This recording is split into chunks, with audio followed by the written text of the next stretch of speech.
Hey guys, this is by Ellipse online learning platform, and in this video we are going to discuss about matter in our surrounding from class 9. So let's start. But before this मैं आपको बता दूं कि ये video एक note based video है, मतलब जो भी चीज़ें आपको स्क्रीन पे दिख रही होंगी वो इस चैप्टर का एक नोट पॉइंट होगा। तो आप चाहो तो अपने ज़्यादा सेंसेस इन्वॉल्व करने के लिए इसको नोट पैड पर लिख सकते हो ड्यूरिंग द वीडियो। अदरवाइज इस पीपीटी का पीडीएफ फॉर्म लिंक हम डिस्क्रिप्शन में दे देंगे, तो आप वहाँ भी चेकआउट कर सकते हो। तो let's really start this time. Okay, let's go. So पहला पॉइंट है इंट्रोडक्शन। इंट्रोडक्शन है इस चैप्टर के पहले वर्ड का, जो कि है मैटर। मैटर के इंट्रोडक्शन में क्लास 9 के बेसिस पे 5 पॉइंट्स आपको ध्यान रखने हैं, जिसमें से पहला पॉइंट है व्हाट इज़ मैटर का डेफिनेशन, दूसरा पॉइंट है what is matter of made up of, और बाकी के बचे 3 पॉइंट्स मैटर की प्रॉपर्टीज़ हैं। सो देखते हैं what is matter. The matter is anything that occupies space and has mass. हर वो चीज़ जिसके पास स्पेस है और उसका कुछ मास है वो एक मैटर है। जैसे आपका फ़ोन जिस पर आप अभी ये वीडियो देख रहे हो, उसका कुछ ना कुछ मास है, और साथ ही अगर आप उसे कहीं किसी जगह पर रखते हो तो वो वहाँ का स्पेस भी ऑक्यूपाई करता है। सो आपका फ़ोन एक मैटर है। एक और एग्जांपल है पानी। एक खाली बोतल में कुछ जगह होता है उसके अंदर में, ठीक है, लेकिन अगर उसमें आप पानी भर दो तब उसके पास जगह नहीं बचेगा। इट मीन्स कि पानी ने उस बोतल का जो स्पेस है वो एक्वायर कर लिया है, इक्विप कर लिया है, यानी कि पानी भी स्पेस इक्विप करता है, साथ ही मास भी इक्विप करता है। तो बेसिकली कहने का मतलब ये है कि हमारी सांस लेने से पानी पीने तक सब चीज़ एक मैटर है। हर वो चीज़ जिसके पास एटम और मॉलिक्यूल है वो एक मैटर है, ठीक है। कोई एनर्जी जैसे हीट एनर्जी, वाइंड एनर्जी, ये सारी चीज़ें मैटर नहीं है। अदरवाइज़ हर वो चीज़ जो एटम्स और मॉलिक्यूल्स से बनी होती है वो एक मैटर है, ठीक है। अब देखते हैं दूसरा point, the matter is made up of very tiny particles. देखो पार्टिकल्स ही होते हैं एटम्स और मॉलिक्यूल्स, लेकिन अभी आपको उतना डीप में नहीं जाना है, तो सिर्फ इतना पता रखो कि ये जितने भी मैटर होते हैं वो सब बहुत छोटे पार्टिकल से बने होते हैं। एग्जाम्पल समझाता हूँ। जैसे क्लास 8 की बायोलॉजी में आपको पता चला होगा कि कैसे ट्रिलियंस ऑफ सेल्स मिलकर हमारी बॉडी फॉर्म करते हैं, या फिर कैसे सेल्स टिश्यू बनाते हैं, टिश्यू ऑर्गन बनाते हैं, ऑर्गन ऑर्गन सिस्टम बनाते हैं, और उसके बाद हमारी बॉडी फॉर्म होती है। तो इससे आपको पता चलता है कि सेल्स हमारी बॉडी का सबसे छोटा यूनिट है, और बहुत सारे सेल्स मिलकर ही हमारी बॉडी फॉर्म करते हैं। वैसे ही मैटर में बहुत सारे पार्टिकल्स मिलकर हमारी बॉडी फॉर्म करते हैं। सॉरी वैसे ही मैटर के बहुत सारे पार्टिकल्स मिलकर एक मैटर फॉर्म करते हैं, ठीक है। अब प्रॉपर्टीज़ देख लेते हैं। Particles of matter have space between them, ये है तीसरा पॉइंट। और suppose there is a matter in a square, और इसमें बहुत सारे पार्टिकल्स हैं, इतने पार्टिकल्स हैं कि पार्टिकल्स हिल भी नहीं सकते, still you can see that they have space between them. जिसमें पार्टिकल्स सटे हुए हैं लेकिन फिर भी उनके आसपास स्पेस होगा, okay. Now part point number 4, particles in matters are continuously moving. तो पिछले पॉइंट में उन्होंने बताया कि एक मैटर है जिसमें बहुत सारे पार्टिकल्स हैं, इतने पार्टिकल्स है कि पार्टिकल्स हिल भी नहीं सकते हैं। ये केस था व्हाट इफ़ कि पार्टिकल्स थोड़े कम होते हैं।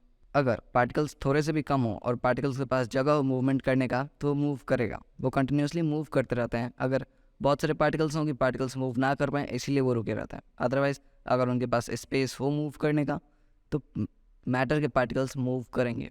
इसी में पाँचों पॉइंट भी ले लेते हैं। वो मूव करने के साथ साथ एक और काम करेंगे, वो है एक दूसरे को अट्रैक्ट करना। लेट्स सपोज एक मैटर है और जिसमें 2 पार्टिकल्स हैं, मतलब सपोज करो ये अगर दोनों पार्टिकल्स मूव कर रहे हैं तो साथ में एक दूसरे को अट्रैक्ट भी करेंगे। जैसे पार्टिकल 1 पार्टिकल बी को अट्रैक्ट करेगा अपनी तरफ, और पार्टिकल 2 पार्टिकल बी पार्टिकल 1 को अट्रैक्ट करेगा अपनी तरफ, okay. Hope you understand all the 5 points that is given in introduction of matter. आगे बढ़ते हैं, अगला टॉपिक देखते हैं। State of matter is another topic. देखो as I said in last slide that हर वो चीज़ जो स्पेस ऑक्यूपाई करती है और उसका कुछ मास होता है वो एक मैटर है। साथ ही हर वो चीज़ जो एटम्स और मॉलिक्यूल से बनी होती है वो भी एक मैटर है, ठीक है। इट मीन्स कि हमारे ऑल अराउंड मैटर है, क्योंकि हमारे चीज़ जो हमारे आसपास जो भी चीज़ एग्जिस्ट करती है वो एक मैटर है, ठीक है। और ये चीज़ें हमें 3 फॉर्म्स में मिलती है, that is solid, liquid, gas. Solid में आपके मटेरियल्स जैसे मोबाइल, फर्नीचर, टीवी, ये सारी चीज़ें सॉलिड है। लिक्विड में आपका वाटर, ऑयल, ऐसी चीज़ें लिक्विड है। और गैस में ऑक्सीजन एंड कार्बन डाइऑक्साइड, ठीक है। आप देख सकते हो जो भी चीज़ें एटम्स और मॉलिक्यूल्स इक्विप करती हैं वो सारी चीज़ें हमें इन्हीं 3 फॉर्म में मिलती हैं, ठीक है। और इन्हीं तीनों फॉर्म के हम पार्टिकल प्रॉपर्टीज़ पढ़ेंगे, क्योंकि सॉलिड में पार्टिकल होता है, लिक्विड में पार्टिकल होता है, गैस में पार्टिकल होता है, क्योंकि ये तीनों चीज़ें मैटर है। और मैटर पार्टिकल से बना होता है, जैसा कि आपने पिछले स्लाइड में देखा। तो चलो देखते हैं इनके पार्टिकल प्रॉपर्टीज़ जो कि अलग अलग होती हैं और यही पार्टिकल प्रॉपर्टीज़ अलग अलग होने की वजह से हम किसी भी स्टेट को डिटरमाइन कर सकते हैं उनके पार्टिकल प्रॉपर्टीज़ को देख के कि एक स्पेसिफिक मैटर सॉलिड है, लिक्विड है या गैस है। तो बात करता है सॉलिड के फर्स्ट पार्टिकल प्रॉपर्टी की, that particle are closely packed. Closely packed का मतलब पार्टिकल सॉलिड में एकदम सटे सटे होते हैं। जैसे कि पिछले स्लाइड में एक एग्जाम्पल में बताया था कि मैटर है जिससे बहुत सारे पार्टिकल्स हैं और वो बहुत सटे सटे हैं, वैसे ही वो सॉलिड का एग्जाम्पल होगा। ठीक है, सॉलिड में जो मैटर होता है, सॉलिड का जो मैटर होता है उसमें पार्टिकल्स एकदम सटे सटे होते हैं। ठीक है, वहीं लिक्विड में ये पार्टिकल्स सटे सटे नहीं होते हैं, इन पार्टिकल्स के पास स्पेस होता है मूव करने का। गैस में ये पार्टिकल्स एक दूसरे से बहुत दूर होते हैं और इसलिए इनके पास और भी ज़्यादा जगह होता है मूव करने का। ठीक है, अब बात करते हैं दूसरे सॉलिड पार्टिकल प्रॉपर्टीज़ की, फोर्स ऑफ अट्रैक्शन। सॉलिड में जो सॉलिड के पार्टिकल्स का जो फोर्स ऑफ अट्रैक्शन होता है वो स्ट्रांग होता है। ठीक है, आपस में एक बहुत ही मजबूती से एक दूसरे को अट्रैक्ट करते हैं। लिक्विड में ये फोर्स ऑफ अट्रैक्शन थोड़ा कम होता है क्योंकि पार्टिकल्स मूव कर रहे होते हैं, तो जिसकी वजह से उनका कंसंट्रेशन थोड़ा कम हो जाता है। गैस में इनके पार्टिकल्स बहुत दूर दूर होते हैं, इसलिए किसी भी एक स्पेसिफिक पार्टिकल के एरिया में दूसरा पार्टिकल नहीं आ पाता है, इसलिए इनका फोर्स ऑफ अट्रैक्शन नेग्लिजिबल होता है। ठीक है, नेग्लिजिबल मतलब जिसे इग्नोर किया जा सके। ठीक है, अब ऊपर की दो प्रॉपर्टीज़ तीसरी प्रॉपर्टीज़ को डिटरमाइन करती है। पार्टिकल के ऊपर के दो प्रॉपर्टीज़ जो कि है particles are closely packed and force of attraction are strong, इन दो प्रॉपर्टीज़ की वजह से पार्टिकल का जो शेप है वो डेफिनेट होता है, साथ ही वॉल्यूम भी डेफिनेट होता है। ऐसा नहीं कि आप थोड़ा सा फोर्स लगा के उसके मैटर को चेंज कर सकते हो या उसके शेप और वॉल्यूम को चेंज कर सकते हो। ठीक है, लिक्विड के ऊपर के दो प्रॉपर्टीज़ की वजह से that is particles are closely packed and force of attraction are less strong. Liquid के पास सिर्फ वॉल्यूम होता है। जैसे सपोज इसका एग्जांपल देता हूँ जिसमें दो केस हैं। केस 1 में हमने 100 ml का एक ग्लास लिया और उसमें पानी भर दिया। अब क्या बता सकते हो कि पानी का शेप क्या है और उसका वॉल्यूम क्या है? पानी का शेप अभी ग्लास का है क्योंकि वो ग्लास उसमें स्टोर है, और आप जानते हो कि लिक्विड को अगर किसी भी चीज़ में रख दिया जाता है तो उसी का शेप ले लेता है। ठीक है, तो अभी पानी का शेप है ग्लास का और वॉल्यूम है 100 ml, क्योंकि 100 ml ग्लास में हमने पूरा पानी भरा हुआ है। ठीक है, इसलिए 100 ml है क्योंकि 100 ml ग्लास में 1 लीटर पानी नहीं भरा जा सकता। ठीक है, अब केस 2 में हमने इस 100 ml जो ग्लास है उसमें जितना भी पानी है वो एक 100 ml कप में डाल दिया। ठीक है, अब इस पानी का वॉल्यूम क्या है और शेप क्या है? So you can get to know कि इस पानी का जो कप में पानी स्टोर है उसका शेप अभी कप का है, लेकिन वॉल्यूम वही सेम 100 ml है जो कि ग्लास में था। इन दोनों केस को कंपेयर करके आप देखो कि सेम 100 ml वाटर को हम दो डिफरेंट शेप में कन्वर्ट कर सकते हैं या रिप्रेजेंट कर सकते हैं। इसलिए आपको पता चलेगा कि लिक्विड के पास डेफिनेट वॉल्यूम होता है लेकिन डेफिनेट शेप नहीं होता। ठीक है, गैस के दो ऊपर के प्रॉपर्टीज़ हैं कि इनके पार्टिकल्स एक दूसरे से बहुत दूर होते हैं और साथ ही अट्रैक्शन, फोर्स ऑफ अट्रैक्शन जो होता है पार्टिकल्स के बीच में वो भी नेग्लिजिबल होता है, इसलिए ना ही इसके पास डेफिनेट शेप है ना ही डेफिनेट वॉल्यूम है। ठीक है, साथ ही सॉलिड के पार्टिकल सॉलिड हाई डेंसिटी होता है और इसके पार्टिकल्स को डिफ्यूज़ नहीं किया जा सकता है। लिक्विड के पार्टिकल्स लेस डेंसिटी के होते हैं और इन्हें डिफ्यूज़ किया जा सकता है, और गैस के पार्टिकल्स की सबसे कम डेंसिटी होती है in compare to solid and liquid, और ये आसानी से डिफ्यूज़ हो जाते हैं। ठीक है, so this is enough for this topic. आगे बढ़ते हैं। अब हम देखेंगे effect of temperature on state of matter. तो ये वाला जो पिक्चर दिख रहा है जहाँ ये हाईलाइटेड कर्सर है, ये वाला ही पिक्चर है effect of temperature on state of matter. ये दिखाता है कि सॉलिड को अगर आप हीट करोगे तो लिक्विड में चेंज हो जाएगा, और फिर आप लिक्विड को हीट करोगे तो वो गैस में चेंज हो जाएगा। साथ ही ये बताता है कि गैस को अगर आप कूल करोगे तो वो लिक्विड हो जाएगा, और लिक्विड को फ्रीज़ करोगे तो वो सॉलिड हो जाएगा। जैसे लिक्विड को फ्रीज़ करने पे आइस बन जाता है, जैसे वाटर को फ्रीज़ करते हैं तो आइस बन जाता है। आप जानते हो कि वाटर एक लिक्विड है और आइस एक सॉलिड है। वहीं सॉलिड को जब हीट करते हैं लिक्विड बन जाता है। इसका एग्जांपल है आइस को जब हम फ्रीजर से बाहर निकाल देते हैं तो वो लिक्विड बन जाता है, मतलब वाटर बन जाता है। ऐसा क्यों होता है बताता हूँ, देखो बहुत ही अच्छा है। फ्रीज़र में आइस के अराउंड जो टेम्परेचर होता है वो माइनस में होता है। ठीक है, लेकिन उसको बाहर निकालते ही आइस को सडन हीट फील होता है, क्योंकि टेम्परेचर आपके रूम का टेम्परेचर और फ्रीज़र का टेम्परेचर में अंतर है। आपका रूम का टेम्परेचर फ्रीज़र के टेम्परेचर में हीटेबल है, इसलिए आइस को हीट फील होता है और वो लिक्विड में चेंज हो जाता है। ठीक है, ये वाला जो पैराग्राफ है उसमें हम जानेंगे कि ये होता क्यों है, आखिर इफेक्ट टेम्परेचर का ऐसा क्या इफेक्ट पड़ जाता है मैटर के पार्टिकल्स पे कि वो अपना स्टेट चेंज कर देते हैं। ठीक है, तो मैंने लास्ट में कहा था कि पार्टिकल्स के प्रॉपर्टीज़ के बेसिस पे ही हम किसी भी मैटर को कैटेगराइज करते हैं, ठीक है। तो इफेक्ट ऑफ टेम्परेचर से होता क्या है कि वो पार्टिकल की प्रॉपर्टीज़ बदल देता है, जिससे कि स्टेट भी बदल जाता है, ठीक है। चलो देखते हैं। देखो जैसे मान लो हमारे पास सॉलिड है और सॉलिड को हमने हीट करना चालू कर दिया, ठीक है। तो आपको पता है कि सॉलिड के पार्टिकल्स मूव नहीं करते हैं, लेकिन हीट होने की वजह से उसके पार्टिकल्स हीट एनर्जी गेन करते हैं, ठीक है, और वाइब्रेट करना चालू कर देते हैं। जितना ज़्यादा आप हीट करोगे यानी जितना ज़्यादा आप टेम्परेचर बढ़ाओगे, ऑब्वियस सी बात है कि जब टेम्परेचर बढ़ता है तो आपको हीटनेस महसूस होती है, जब टेम्परेचर घटता है तो आपको कोल्डनेस महसूस होती है। तो जब जितना ज़्यादा आप टेम्परेचर बढ़ाओगे उतना ज़्यादा एनर्जी से उसके पार्टिकल्स वाइब्रेट करेंगे। और आपको पता है कि वाइब्रेशन भी एक तरह का मूवमेंट है। वाइब्रेशन करने की वजह से उन पार्टिकल्स में काइनेटिक एनर्जी बढ़ जाएगी, ठीक है। काइनेटिक एनर्जी, जिसको नहीं पता बता दो, काइनेटिक एनर्जी एक ऐसी एनर्जी है जो मूवमेंट से प्रोड्यूस होती है। मतलब अगर आप मूव कर रहे हो तो आप काइनेटिक एनर्जी गेन कर रहे हो। कोई भी चीज़ जितना ज़्यादा मूव करती है उतना ज़्यादा उसका काइनेटिक एनर्जी बढ़ता है, ठीक है। इस यूनिवर्स में हर वो चीज़ जो मूव करती है वो कुछ ना कुछ काइनेटिक एनर्जी गेन करती है, ठीक है।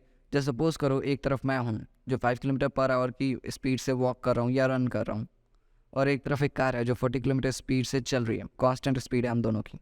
तो किसके पास ज़्यादा काइनेटिक एनर्जी होगा? ऑब्वियस सी बात है, जैसे मैंने कहा कि जो भी चीज़ ज़्यादा तेज़ी से मूव करेगी उसके पास ज़्यादा काइनेटिक एनर्जी होगा। तो यहाँ कार के पास ज़्यादा काइनेटिक एनर्जी होगा in compare to me, okay. तो टेम्परेचर बढ़ाने से ज़्यादा तेज़ी से उसके पार्टिकल्स वाइब्रेट करेंगे, जिससे कि काइनेटिक एनर्जी उतनी ज़्यादा तेज़ी से बढ़ेगा जो फोर्स ऑफ अट्रैक्शन को ओवरकम कर देगा, ठीक है। लास्ट स्लाइड में देखो, काइनेटिक एनर्जी कमज़ोर है इसलिए यहाँ force of attraction very strong लिखा है। सॉलिड के पार्टिकल्स की जो काइनेटिक एनर्जी होगी वो सॉलिड के पार्टिकल्स के फोर्स ऑफ अट्रैक्शन को ओवरकम कर देगी, और तब ये हो जाएगा force of attraction at less strong, ठीक है। यहाँ आपको बहुत अच्छे से ग्राफ में दिखा दे रहा हूँ मैं आपको, ये दिख रहा होगा, ठीक है। एंड दैट्स हाउ हमें सॉलिड से लिक्विड मिल जाएगा। वैसे ही लिक्विड से अगर गैस करना है तो आपको और टेम्परेचर बढ़ाना पड़ेगा। इससे क्या होगा कि पार्टिकल्स और ज़्यादा ग्रेटर एनर्जी से वाइब्रेट करेंगे, उससे काइनेटिक एनर्जी और बढ़ेगी, और एक पॉइंट पे फोर्स ऑफ अट्रैक्शन हो जाएगा negligible in compare to kinetic energy, and then we got liquid from gas. वैसे ही कूल करने पे होगा। कूल करने पे क्या होगा, जो पार्टिकल्स हैं एक जगह फ्रीज होते जाएंगे, जिससे कि काइनेटिक एनर्जी घटते जाएगा और फोर्स ऑफ अट्रैक्शन के कंपेयर में कम होते जाएगा, जिससे कि हमें गैस टू लिक्विड मिल जाएगा and then liquid to solid मिल जाएगा, ठीक है। तो यही था effect of temperature. I hope you get it, I hope you understand. चलो बढ़ते हैं आगे अगले टॉपिक पे। Now we study about melting and boiling point. तो सबसे पहले क्या करो, आप इसके डेफिनेशन देख लो, फिर मैं आपको अपने तरीके से समझाने की कोशिश करूँगा। सो मेल्टिंग पॉइंट का डेफिनेशन है the temperature at which substance transition from a solid to liquid phase. और बॉइलिंग पॉइंट का डेफिनेशन है the temperature at which the substance transition from a liquid to the gaseous phase. अब देखो इसका मतलब क्या है, जैसा कि लास्ट स्लाइड में आता है, और मैंने बोला था टेम्परेचर बढ़ाने से काइनेटिक एनर्जी बढ़ती है और वो फोर्स ऑफ अट्रैक्शन को ओवरकम कर देती है, जिससे कि सॉलिड से लिक्विड मिलता है, ठीक है। तो इस ग्राफ पे आपको दिख रहा होगा कि काइनेटिक एनर्जी बढ़ रही है जैसे जैसे टेम्परेचर बढ़ रहा है।